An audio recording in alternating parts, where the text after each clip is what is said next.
Coming up next, what has happened to the cause of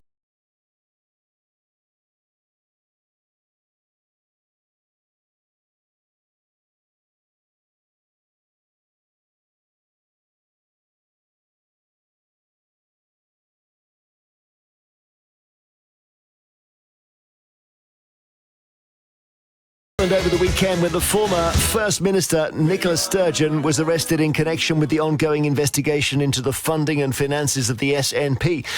She was questioned by detectives for 7 hours, then she was released without charge. For the last 2 years, police have been investigating what happened to more than £600,000 of donations given to the Scottish National Party by supporters. The former First Minister said in a statement she knows beyond doubt she's innocent of any wrongdoing, and that she was shocked and deeply distressed by the arrest. But opposition parties in Scotland and even one of her own MPs say she should be suspended from the SNP if she refuses to resign. The SNP MP who said that was Angus MacNeil. He says the soap opera has gone far enough. There has actually been, just in the last few minutes, a response to that from Humza Yousaf, who's now the leader of the SNP. So he's confirmed he's not going to suspend her. I'll not suspend Nicola's membership. I'll treat her in the same way I've treated, for example, Colin Beattie. Those that have been released without charge, I see no reason to suspend their membership. I know Anas Sauer, of course, previously lost an election to Nicola Sturgeon by quite a significant majority, so I can understand why he would want to see Nicola Sturgeon out of the SNP and probably out of the Scottish Parliament. But I'll do what I believe is right to the values of natural justice. So the bigger question here really is about the Scottish independence and whether it can happen in the next decades, given the trouble that the SNP now seems to be in. Do text us 88291. Do email vine@bbc.co.uk, and please enclose your phone number when you do. Let's talk first to James Shaw, BBC Scotland correspondent in Glasgow. People might have been expecting the Sturgeon arrest, but my goodness, that is quite a headline we got at the weekend. Absolutely. I mean, you can't say it's a shock, Jeremy, because she was one of the 3 signatories of the SNP accounts. The first 2 were Colin Beattie, the former treasurer, Peter Murrell, her husband, the former chief executive. They have both been questioned by the police and released without charge, pending further inquiries. And now, with a sort of unavoidable logic, the same thing has happened to her. It's taken quite a long time for the police to get it together to decide they have enough information to actually sit her down and start asking her questions. But there was a kind of inevitability that this was going to happen. The question really is, where does the police investigation go from here? Well, we're trying to work out, as I understand it, where £600,000 has got to that was raised for the cause of fighting a second independence referendum. The money was raised, it was banked, and the fight didn't happen. There was no second referendum. Has the money just disappeared, or what? Gosh, that's a hard one to answer. I mean, in the sense that it is not in the SNP accounts, that is true. I mean, that amount of money is not, within the SNP's bank accounts at the moment. So in a sense, it has disappeared. You might think, well, perhaps it's just gone on day-to-day expenses. And given that this was supposed to be set aside for a second independence referendum, of course, that raises questions. Now, you hinted at it earlier on, Jeremy, this motorhome that was found parked on a driveway in Fife, which is the driveway of Peter Murrell's mother. It's an IS Move Niceman Bishop, a very kind of top-end camper van, which apparently the SNP wanted to use for campaigning. It would be a kind of mobile campaigning platform, but it never did do that job. And in the end, it ended up on this driveway in Fife and has now been impounded by the police, who are looking after it in Glasgow. That is just part of a jigsaw, one piece. And there's so many pieces that we don't even know what they look like, how to put this picture together. But before we go on to the bigger picture, so the motorhome may have been bought with the $600,000 for the purposes of the campaign. We don't know. Yes, couldn't possibly say. No, we can't say. But Sturgeon's husband, for some reason, put £100,000 of his own money back into the party's accounts. And then the question is, did he do that because he was panicking that this big hole had appeared? We couldn't possibly say. We can't answer that question, Jeremy. What we do know is that the SNP had started to pay the money back to him. So on the face of it, that looks like a loan which he has made to help the party. And once, some maybe temporary financial difficulty is over, the money starts getting paid back to Peter Murrell. One of the things we know is that these files of their accounts seem to be terribly opaque. No one can really figure out what has been happening. There were a couple of treasurers, one of who left because he said he couldn't make sense of the job that he was supposed to be doing. The other came back and said he hadn't known about the purchase of this motorhome. It seems to have happened while he was away, and he was made aware of it when he came back into the job. So it's just very confusing and really difficult to understand what has actually happened. I understand. It's very difficult, and obviously we wait for the police to investigate.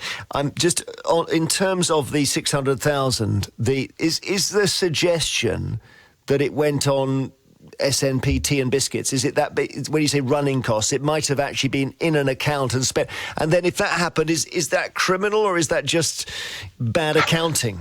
We need to speak to a proper lawyer who understands these kind of things, Jeremy. But yeah, my understanding is it might just have been on the day-to-day expenses of the SNP. I mean, surely that is possible, that maybe their accounts are slightly disorganised, perhaps slightly chaotic.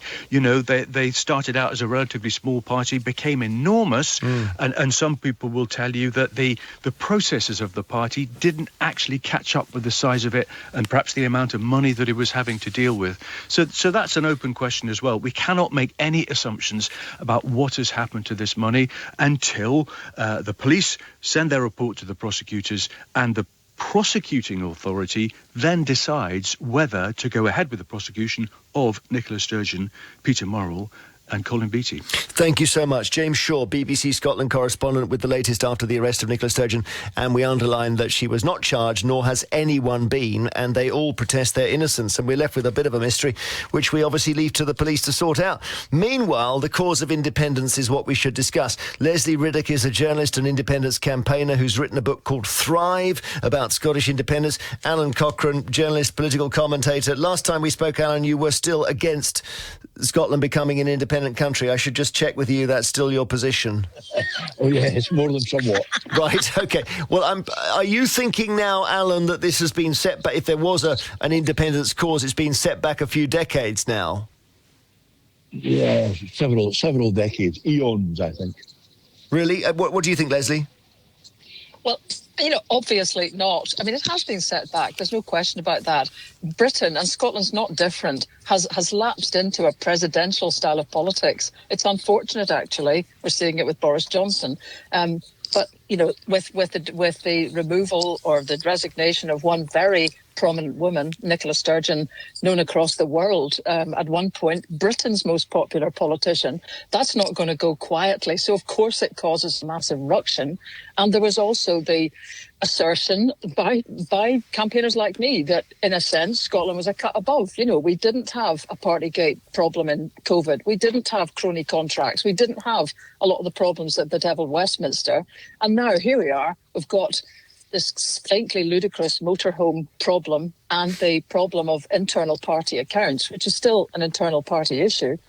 But it does look bad. But, the point still remains. It's not a presidential system. There's 53% in the latest poll support independence. The vehicle looks like it needs an MOT, but we're still actually going in that direction, most of us, who don't think Westminster is a better solution. And Alan, I've heard the argument that this weekend was actually good for Scottish independence, because if you leave aside the Nicola Sturgeon issue, the whole Boris Johnson fandango just shows why Scotland wouldn't want to be run by Westminster.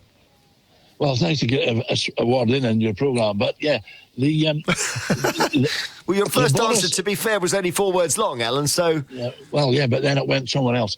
Anyway, no, the issue of Boris is a good one, because he is massively unpopular in Scotland, and always has been, and I suspect always will be. So it was a good temporary blip by... for the SNP until, bang, the word came out that Nicola had been arrested but not charged and released pending further inquiries. But the point is, the Nats have been struggling with independence for some time now. And the record of the incoming government is an absolute farce. I mean, he's just not up to the job, Hamza. And he was elbowed into that position as First Minister by Nicola Sturgeon. So he had a wee bit to... answer for in terms of the state of the party. But the fact that Nicola has been arrested, not charged, means that all three former chief officers of Scotland's governing party, the SNP, have now been arrested as suspects by Police Scotland in the biggest ever operation that force, Britain's second biggest, has ever mounted. They've all been released pending further inquiries. There's a long way to go, I would imagine, in the legal procedure, but it's an absolute nightmare for the SNP and the cause of independence. And it's not just me that thinks that; a lot of nationalists think that. That is the case, Leslie, isn't it? Surely, because you if you can't manage your own finances, you can't manage a country.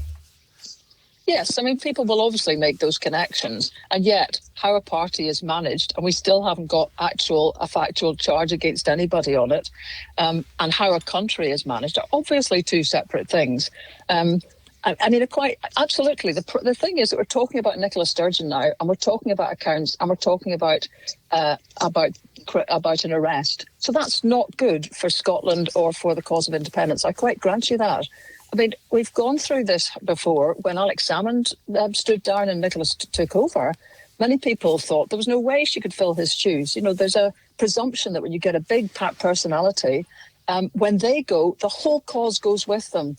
And that is just not the case. People are not going back in their box and thinking that the whole cause of independence is over, albeit I'll quite grant you that the Supreme Court judgment last year made it very clear that we do have a very weak parliament here. It's not the most powerfully devolved in the world because it's not lawfully able to take to take the temperature of the population of Scotland on any subject at all. So, yep, we are kind of stuck. Alan, the last time I saw a poll, the support for independence was over 50. I think it was 53%.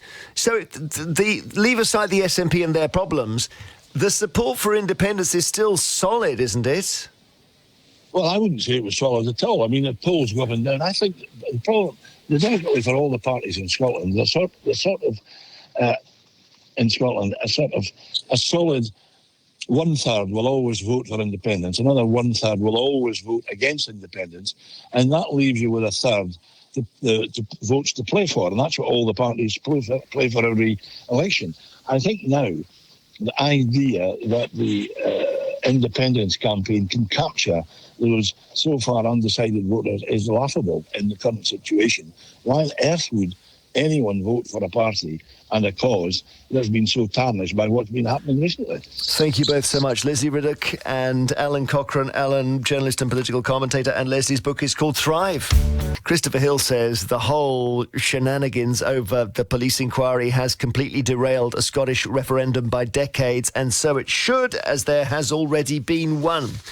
So we're just discussing whether the travails of the SNP mean that independence is now much less likely. Jane says, you need to know, independence isn't a vote for the SNP. It's a vote for independence. It's not a vote for a person. It's not a vote for a party. Colin Steele in Ayrshire says, I don't think Nicola Sturgeon's arrest will damage the SNP long-term, as similar scandals in the past involving the Conservative and Labour parties have not affected them. Short-term, perhaps, but not long-term for independence.